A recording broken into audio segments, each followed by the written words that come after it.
Баршаңызға сәлем. Бүгін біз қызылша жапырақтарынан голубцы дайындайтын боламыз. Өте дәмді, керемет шығатын тамақ және оңай дайындалады. Алдымен арнама жазылып, тіркеліп алыңыздар. Лайк басып, комментарий жазсаңыздар болады. Рецепт описаниеде. Алдымен біз жапырақтарын, осындай жалпақ жапырақтарын жинап аламыз. Түбін кесіп тастаймыз, бірақ оны әлі тастамаймыз, өйткені борщ жасап, одан керемет тамақ дайындауға болады. Барлығын осылай тазалап, кесіп шығамыз. Мінекей. Мен бір ыдысқа барлығын жинап алдым. Алдымен бұл бізде бақшадан жинап алып келгендіктен түрлі жәндіктер, немесе олардың жұмыртқалары жабысып тұру мүмкін. Сол себептен алдын ала оларды зарарсыздандырып алу қажет болады. Ол үшін мен осылай барлығын бір ыдысқа жинап, жақсылап кесіп, дайындап қоямын да. Суық су құйып, сода себемін.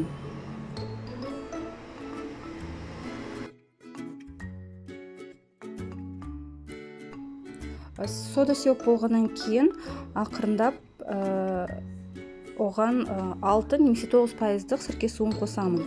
Барлығы көпіршіктеніп, көтеріледі суы. Бұл жақсы. Соданың реакциясы біткеннен кейін ол суды төгіп тастаймыз және ағынды сумен жақсылап тұрып шайып аламыз.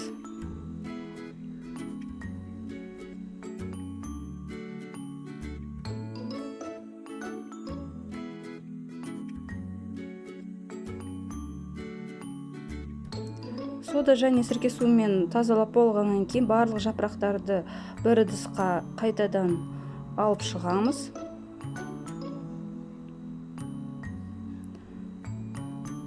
Содан кейін тамақ әзірлеуге кірісеміз.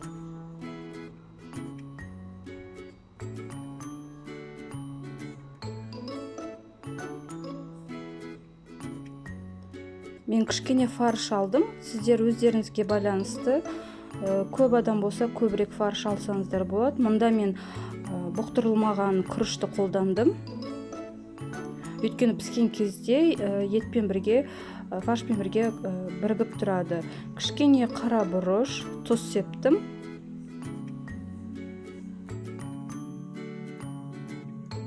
Барлығын жақсылап араластырып болғаннан кейін біз фаршымызды бөлек жерге қоя тұрамыз. Тұзы, бұрышы бәрі сіңсін.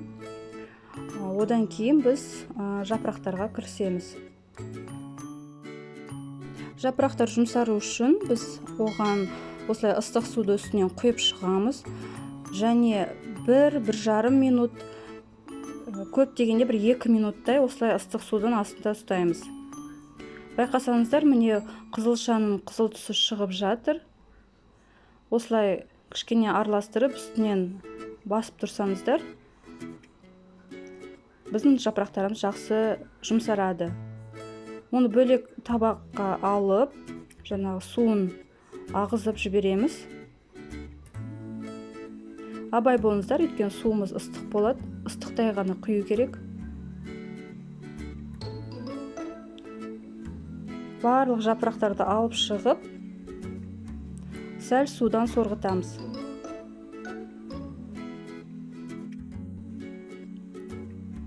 Мұнда жапырақтар егер бірігіп жабысып қалса, ақырындап, абайлап ашасыздар да.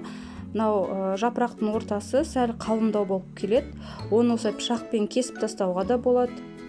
Ал бірақ мен оқтаумен 1-2 рет үстін осылай басып шығамын. Сол кезде барысы жұмсарады, иілгіш болып келеді жапырағымыз. Біз жапырақтарды жібіткенше фаршымыз дайын болды. Тұзы, бұрышы бәрі сіңіп, кішігірім етті алып қасықпен әдеттегі голубцы сияқты барлығын түйіп шығамыз.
қазанымызды жақсылап қыздырып алып, сұйық майды құямыз.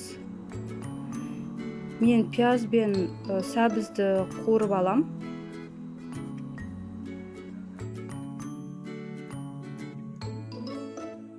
Барлығысы жақсы қуырылған кезде бір ас қасықтай томат пастасын салып бірге тағы да қуырамын. Бәрі дайын болған кезде ыстық су құйып, дәміне қарай тұзын, бұрышын салып шығамын да кішкене сорпасын қайнатып аламын.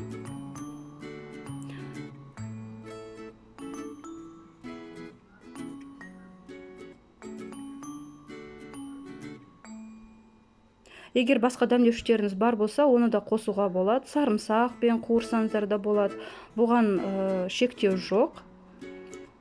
Жаңа түйіп алған голубцаларымызды бір-бірлеп ақырындап сала бастаймыз.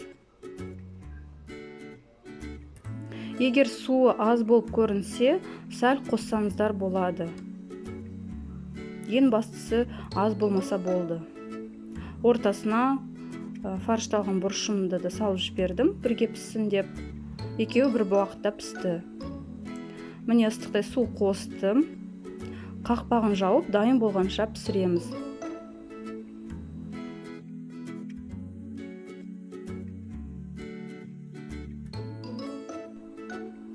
Міне біздің голубцаларымыз дайын болып шықты. Ақырындап ыдысымызға салып аламыз. Біз мұнда күрішті бұқтырмай салғандықтан фаршпен бірге бірігіп, езілмей жақсы пісті. Бұл тамаққа кез келген гарнирді дайындасаңыздар болады. Макарон немесе күріш, қара құмық немесе картоп пюресін.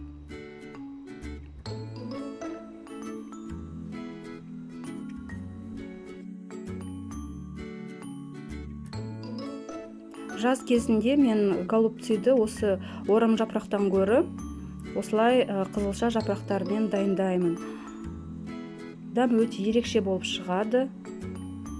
Міндетті түрде жасап көріңіздер. Кешкі асқа өте керемет тағам болып шығады. Мен отбасыма макаронмен бердім. Қалған тұздығын үстіне подлив ретінде құйсаңыздар болады. Егер рецепт ұнаса, қоңыраушаны басып, келесі керемет рецепттерді күтіңіздер. Сұрақтарыңыз болса, комментарийге жазыңыздар. Мені қолдап лайк басып кетіңіздер. Назарларыңызға рахмет. Ас болсын.